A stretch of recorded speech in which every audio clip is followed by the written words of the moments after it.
Right now, snowfall in parts of North Carolina when we could shed this bleak weather for spring. Plus, poverty is real bad, no jobs, and people are desperate.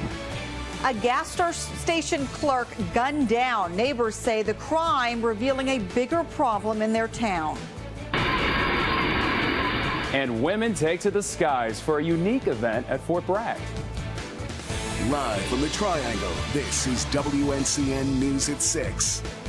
Right now at 6, we just can't seem to buck this long and nasty winter. Good evening, I'm Melanie Sanders. And I'm Sean Maroney. Some of us saw snowflakes today. Others experienced what we see outside our studios, cold rain. Chief Meteorologist Wes Hohenstein on when we can put away the umbrellas is here. You can put away the umbrellas tonight, but you're going to have to trade it in for the winter coat. It's actually going to get a little bit colder tomorrow, even though we'll see some sunshine. So here's what we've got right now. Some light rain moving through most of Wake County, a good portion of the Triangle getting it right now. As we widen out, though, you can see that we do have some showers that kind of expand all the way up into parts of southern Virginia, all the way down toward the Sandhills. So once this batch moves out in the next couple of hours, we will then start our drying and clearing process. And it's going to get cold. Not that it was warm today. Highs only in the 40s. Many of us right now in the 30s and 40s. So it's cold. And then on top of all of this, it's going to get windy overnight as well. So we'll say goodbye to this area of low pressure. It'll take with it all the rain. Here comes high pressure and sunshine. But as these two get close together, that's when we're going to see the wind. So tomorrow morning will be dry. I don't expect any problems on the roads, but I do expect many temperatures in the 20s. And I think a lot of us, thanks to that wind, are going to see wind chills in the teens. So bundle up in the morning. I'll tell you when you can get the shorts back out coming up a little later. All right, Wes, sounds good. Thanks. Wake Schools making a last-minute change to makeups for all the snow days we've had this year. Year-round students were scheduled to have an early release this Friday and have a makeup day this Saturday. Instead, they'll just have a full day on Friday. Police in Henderson are still searching for two men they say shot and killed a gas station clerk in Henderson. Happened last night at the On the Mark BP gas station on Raleigh Road. Our Bianca Spinoza reports. He was a very nice fella, and it's a sad loss in the community that this would happen. Furman Jackson stops by the store every day to buy ice. He's one of the many people in this small community who remember clerk 55-year-old Ahmed Shahid as friendly and hardworking. One customer said he was even known to give away candy. Shahid was from Yemen, and for the past 2 years he ran this store, working to earn enough money to bring his wife and children here to the States. We talked a lot about Yemen. I was in the Navy, and we always spoke about it and laughed and joked about it. Now this neighborhood store is a crime scene. Henderson police say last night 2 men walked into the gas station demanding cash. Shahid was behind the counter, and at some point during the robbery, he was shot and killed. Police are combing through surveillance images to try and identify the men. Jackson is afraid it's a sad sign of the times. Poverty is real bad. No jobs, and people are desperate. In Henderson, Bianca Spinoza, WNCN News. A Harnett County dad says he was trying to protect his son from school bus bullies and ended up in handcuffs. Chris Eicheli was arrested and charged with misdemeanor trespassing and communicating threats after he boarded his son's school bus and told the bullies to knock it off. Eicheli says he has complained to school officials his son has been constantly harassed on the ride home from Overhills Middle. He says administrators haven't done enough.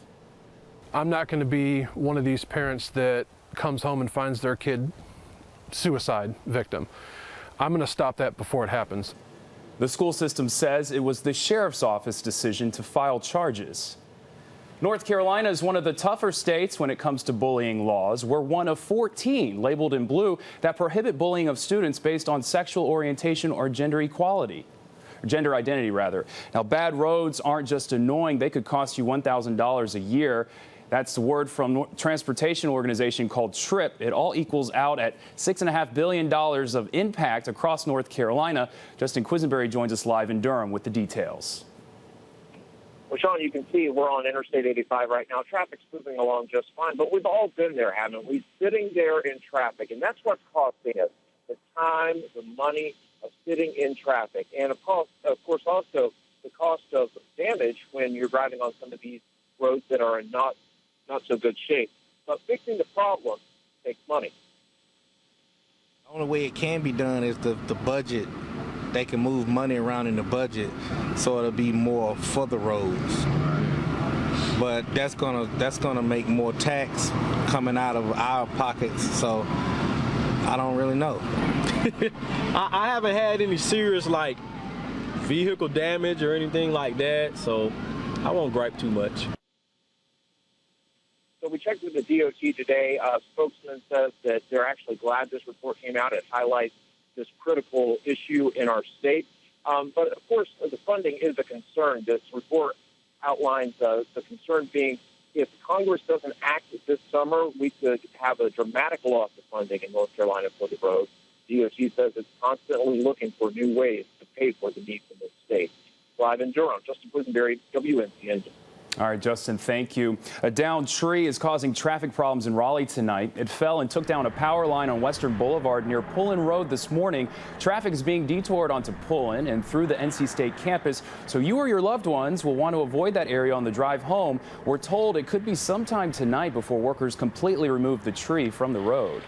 And here's a live look at Interstate 40 and 540 for the evening commute. You can see there's traffic out there right now. For any real-time delays, you can go to our website, WNCN.com, and click on the traffic page. Duke Energy crews have fixed a crack in a dam at one of its coal ash ponds. We first told you about the crack last week at the Cape Fear Steam Station in Moncure. Now, the State Environmental Agency says no water nor toxic material ever leaked from the crack.